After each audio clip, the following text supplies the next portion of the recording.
Qu'est-ce qui se passe si la transformation de x n'est pas affine? Donc on sait que si elle est affine, la transformation de x fait que la moyenne de la variable transformée sera la transformée de la moyenne. Si c'est pas affine, on va regarder ce qui se passe. Ici, je clique sur Non-Affine Transformation et j'obtiens le résultat suivant. Ça ne marche pas. Si la transformation n'est pas affine, on ne peut pas transformer la moyenne de x par cette transformation. Et vous connaissez deux cas classiques, en tout cas peut-être au moins un. La moyenne des carrés, ce n'est pas le carré de la moyenne, et l'autre, la moyenne des logs, ce n'est pas le log de la moyenne. Pour ça, on va prendre l'exemple qu'on a déjà vu au préalable dans la vidéo précédente. On va prendre x qui prend pour valeur 1, 2 et 6. La somme est 9, la moyenne est 3. Et on va l'appliquer à du quadratique et à du logarithmique. Et ensuite, on va regarder comment on peut voir ça graphiquement. Alors, si je prends y1, y2, y3, qui sont les transformés de x1 carré moins 1, x2 carré moins 1, x3 carré moins 1, j'ai ma fonction en fait f de x qui est x carré moins 1 qui est quadratique. Le carré de 1, ça fait 1 moins 1, 0. Le carré de 2, 4 moins 1, 3. Le carré de 6, 36 moins 1, 35. 35 et 3 plus 0, 38 divisé par 3, 12, 67.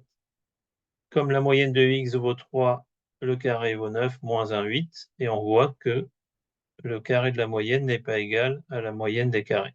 Donc j'avais raffiné un tout petit peu, j'ai pas pris les carrés, mais les carrés moins 1, mais c'est exactement la même idée. Qu'est-ce qui se passe pour le log? Là, je prends le log exactement tel qu'il est défini sans rajouter de constante. Donc je vais prendre le log de x1, x2, x3. Log de 1, ça vaut 0. Log de 2, c'est à peu près 0,7. Log de 6, 1,8. Donc la moyenne des logs vaut 0,83. Tandis que si on avait pris le log de 3, 3 étant la moyenne de x, on aurait eu 2,2. Donc là, ça illustre bien que la moyenne des logs, en tout cas dans ce cas-là, n'est pas le log de la moyenne. Alors qu'est-ce qu'on pourra avoir graphiquement? Graphiquement, on va regarder que le log de la moyenne est différent de la moyenne des logs avec les points 1 et 7 qu'on avait déjà vu dans la vidéo précédente avec les transformations affines. Donc on sait que la moyenne de 1 et de 7, c'est 4. Par contre, l'image de 1 par le log, c'est 0. Et l'image de 7 par le log, c'est 1,95 environ. Donc si je prends l'image de 4 par le log, on est à 1,38. Donc vous constatez qu'on a bien le même écart entre 7 et 4 et 4 et 1. Par contre, vu la concavité de la fonction, on a plus d'écart entre 0 et 1,38 qu'entre 1,38 et 1,95. 1,38 étant le log de la moyenne de 1 et de 7.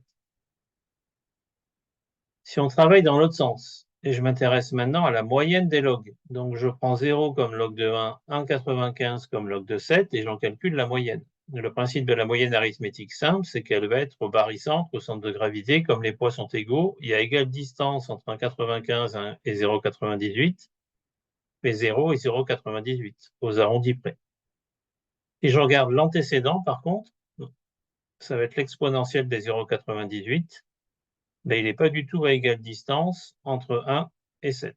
Et ça, c'est parce que la fonction, évidemment, n'est pas affine.